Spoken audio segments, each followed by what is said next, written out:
जय श्री राम भक्तों, आज के वीडियो में आपका स्वागत है। आज के वीडियो में हम बात करेंगे शिव पुराण के विंध्येश्वर संहिता के 23वें अध्याय के बारे में। इस अध्याय में हम शिव नाम की महिमा के बारे में बात करेंगे। जानकारी अच्छी लगे तो लाइक करें, कमेंट में ओम नमः शिवाय लिखें। चैनल पे पहली बार आए हैं, चैनल को सब्सक्राइब करें। ऋषि बोले, हे व्यास शिष्य सूत जी, आपको नमस्कार है। हम पर कृपा कर हमें परम उत्तम रुद्राक्ष और शिव नाम की महिमा का महात्म्य सुनाए। सूत जी बोले, हे ऋषियों, आपने बहुत ही उत्तम तथा समस्त लोगों के हित की बात पूछी है। भगवान शिव की उपासना करने वाले मनुष्य धन्य है, उनका मनुष्य होना भी सफल हो गया। साथ ही शिव भक्ति से उनके कुल का उद्धार हो गया। जो मनुष्य अपने मुख से सदा शिव और शिव नामों का उच्चारण करते हैं, पाप उनका स्पर्श भी नहीं कर सकता। भस्म, रुद्राक्ष और शिव नाम त्रिवेणी के समान महापुण्यमय है। इस तीनों के निवास और दर्शन मात्र से ही त्रिवेणी के स्नान का फल प्राप्त हो जाता है। इनका निवास जिसके शरीर में होता है, उसके दर्शन से ही सभी पापों का विनाश हो जाता है।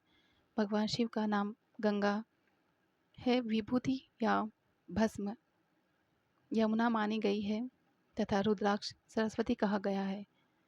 इनकी संयुक्त त्रिवेणी समस्त पापों का नाश करने वाली है। हे श्रेष्ठ ब्राह्मणों, इनकी महिमा सिर्फ भगवान महेश्वर ही जानते हैं। यह शिव नाम का महात्म्य समस्त पापों को हर लेने वाला है। शिव नाम अग्नि है और महापाप पर्वत। इस अग्नि से जो पाप रूपी पर्वत जल जाते हैं, शिव नाम को जपने मात्र से ही पाप मूल नष्ट हो जाते हैं। जो मनुष्य इस पृथ्वी लोक में भगवान शिव के जाप में लगा हुआ रहता है, वह विद्वान, पुण्य आत्मा और वेदों का ज्ञाता, उसके द्वारा किए गए धर्म कर्म फल देने वाले रहते हैं।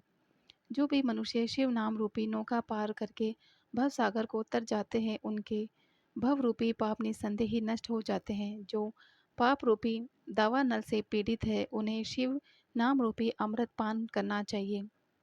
जिसने अनेक जन्मों तक तपस्या की है, उसे ही पापों का नाश करने वाली शिव भक्ति प्राप्त होती है। जिस मनुष्य के मन में कभी न खंडित होने वाली शिव भक्ति प्रकट हुई है, उसे ही मोक्ष मिलता है। जो अनेक पाप में करके भी भगवान शिव के नाम जाप में आदरपूर्वक लग गया, वह समस्त पापों से मुक्त हो जाता है।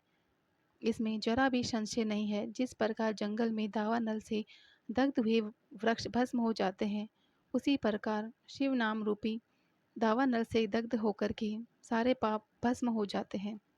जो आदर सहित शिव नाम जपता है, वह इस प्रकार अथाह सागर से पार हो जाता है। संपूर्ण वेदों का अवलोकन करके महर्षियों ने शिव नाम को संसार सागर को पार करने का उपाय बताया है।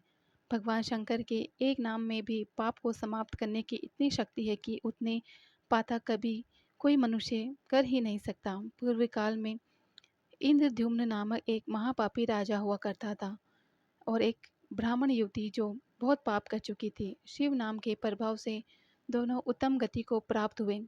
ये द्विजो, इस प्रकार मैंने तुमसे शिव नाम की महिमा का वर्णन किया है। आगे का अध्याय हम अगले वीडियो में जानेंगे।